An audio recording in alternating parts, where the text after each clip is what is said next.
So everyone, এই video তোমাদের first semester Calcutta university পরিবেশ বিদ্যা, দ্যাট মিনস হচ্ছে কি এনভায়রনমেন্টাল স্টাডিজ পেপারটার সাজেশনস দিয়ে দেবো 2 মার্কসের।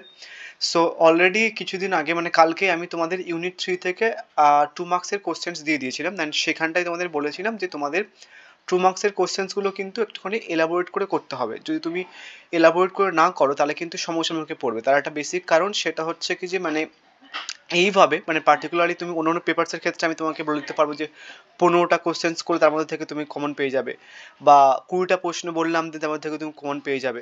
বাট তোমাদের কিন্তু পরিবেশবিদ্যাতে এরকমভাবে কেউ স্পেসিফিক বলতে পারবে না যে এই কটা প্রশ্ন করলে হচ্ছে কি যে কমন পেয়ে যাবে। যদি কোনো ইউটিউবার বা কোনো স্যার যদি বলে যে হচ্ছে কি যে 10টা মানে 2 মার্কসের প্রশ্ন দিচ্ছি তার মধ্যে থেকে তুমি কমন পেয়ে যাবে, অ্যাকচুয়ালি হচ্ছে কি সেই ইউটিউবার বা সেই স্যারটা তো গাধা, আর তোমাকেও গাধা বানাচ্ছে। তোমাকে অবভিয়াসলি প্রত্যেক কটা পেপার প্রচণ্ড খুঁটিয়ে খুঁটিয়ে পড়তে হবে যদি তুমি 10 দুগুণে 20 মার্কস পেতে চাও, ঠিক আছে?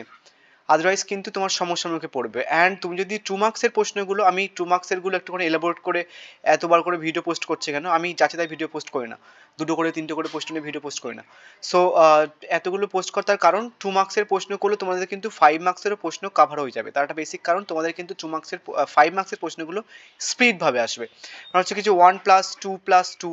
তো সেটার জন্য আমি 2 মার্কসের প্রশ্নটা বেশি ফোকাস করছি। তো সেটার জন্য তোমরাও করতে পারো যারা একটুখানি নিয়মিত ভিডিওগুলো দেখছো বা কিছু, তোমরা কিন্তু এইভাবে করলে খুব ভালো মার্কস পাবে। তো ইউনিট 3 সিলেবাসটা আমি এর আগেরও বারে দেখে দিয়েছি, এবারে একটুক্ষণ দেখে নাও। যাই হোক, এবার কোশ্চেন্সে দেখে নাও। প্রথমে হচ্ছে কি যে এই প্রশ্ন দেখে নাও।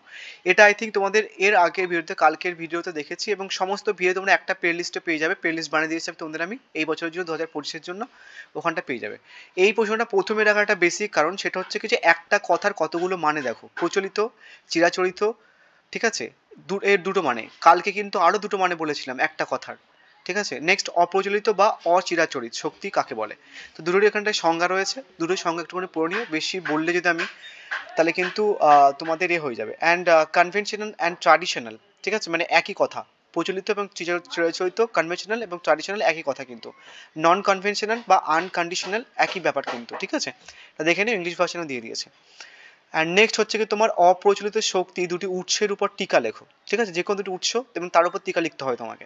তার দুটো উৎস কি, সৌরশক্তি এবং বায়ুশক্তি। এইগুলো কিন্তু মাথায় রাখবে, কোনগুলো অপ্রচলিত শক্তির উৎস, কোনগুলো প্রচলিত শক্তির উৎস, বা কোনগুলো অচিরাচরিত শক্তির উৎস, বা কোনগুলো চিরাচরিত শক্তির উৎস, দেখলো সেগুলো মনে রাখবে। দেন প্রশ্নটা কিন্তু এভাবে দিতে পারে। তার দুটো হচ্ছে সৌরশক্তি এবং বায়ুশক্তি, এবং তাদের একটা ছোটো করে টিকা মানে ডেফিনেশনটা দিলে তুমি হয়ে গেল। নেক্সট হচ্ছে কি যে বায়োডিজেল। দেখো বায়োডিজেল কি সেটা একটুখানি পড়ে নিও, আমি আর কোশ্চেন্স এর অ্যান্সার্সগুলো বলছি না, ভিডিও বড় হয়ে যাবে। নেক্সট হচ্ছে কি যে কোনো একটি প্রচলিত শক্তির উৎসের নাম লেখো, কেমনভাবে তা কাজে লাগানো হয়। এবার দেখো, আমি কিন্তু এই প্রশ্নটার সঙ্গে এটা রাখতে পারতাম, এটা টিকা বলা হয়েছে। নেক্সট হচ্ছে কি দেখো, এখানটা একটা প্রশ্ন হয়েছে অপরিচিত শক্তির উৎসের নাম করো, ঠিক আছে? যে সেটাকে কিভাবে কাজে লাগানো হয়। তা আমি নাম করলাম সৌরশক্তি, সেটাকে কিভাবে কাজে লাগানো হয় দেন সেটা কিন্তু এক্সপ্লেন করা আছে। একটা প্রশ্ন কতভাবে ঘুরে আসতে পারে সেটা কিন্তু আমি এখানটায় মেনশনস করে দিচ্ছি।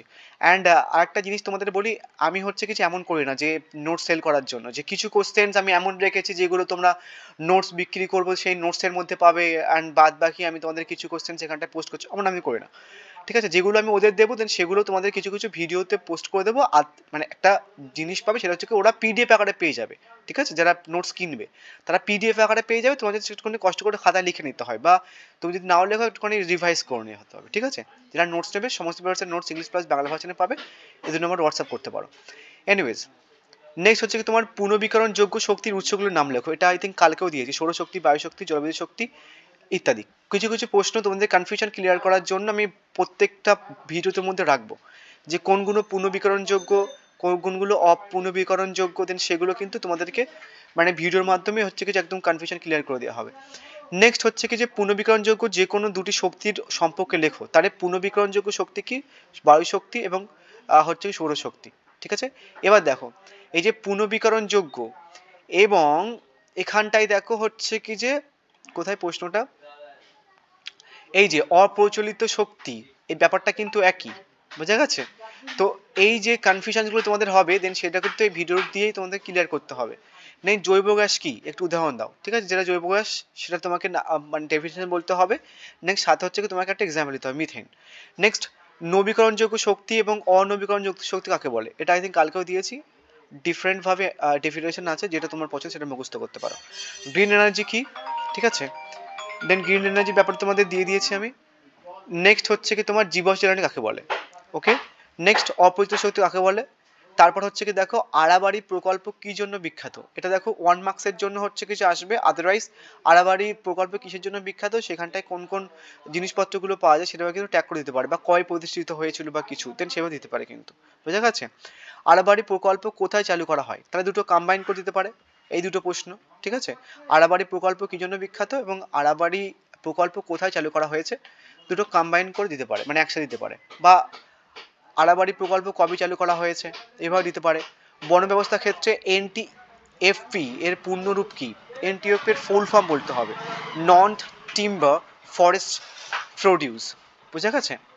নেক্সট ওয়ান তো হচ্ছে কি তোমার এনএইবি কি ও কেন। এনএইবি কি ও কেন মিনস হচ্ছে কি তোমার এখানটায় তোমাকে বলতে হবে টোটাল ডেফিনেশনটা বলতে হবে, প্লাস হচ্ছে কি যে এটার ফুল ফর্ম বলতে হবে। এই এনএইবি দ্যাট মিনস হচ্ছে কি যে national afforestation and eco development board, বুঝা গেছে। নেক্সট কেন, এটা কেন ভারত সরকার এবং অরণ্য পরিবেশের উন্নতির জন্য এই বোর্ড গঠন করেছে। নেক্সট 17 নম্বর, ভারতের জাতীয় অরণ্য নীতি প্রথম কবে গৃহীত হয়, পরে কবে সংশোধিত হয়, ঠিক আছে, একটা কোশ্চেন কিভাবে ঘুরে আসতে পারে। নেক্সট কৃষি বনসৃজন কাকে বলে, এটা আমি তোমাদের কালকেও দিয়েছি আমি। সামাজিক বনসৃজন কাকে বলে, এটাও দিয়েছি কালকে। নেক্সট হচ্ছে কি তোমার সামাজিক বনসৃজনের উদ্দেশ্য, তাহলে সামাজিক বনসৃজন কাকে বলে দিয়েছি, উদ্দেশ্যটা পড়ে রাখবে। নেক্সট কমন প্রপার্টি রিসোর্স, এটাও কালকে দেওয়া আছে। নেক্সট ভারত ও পৃথিবীতে জলবন্টন বিবাদের কারণ কি, এই টপিকটা কিন্তু তোমাদের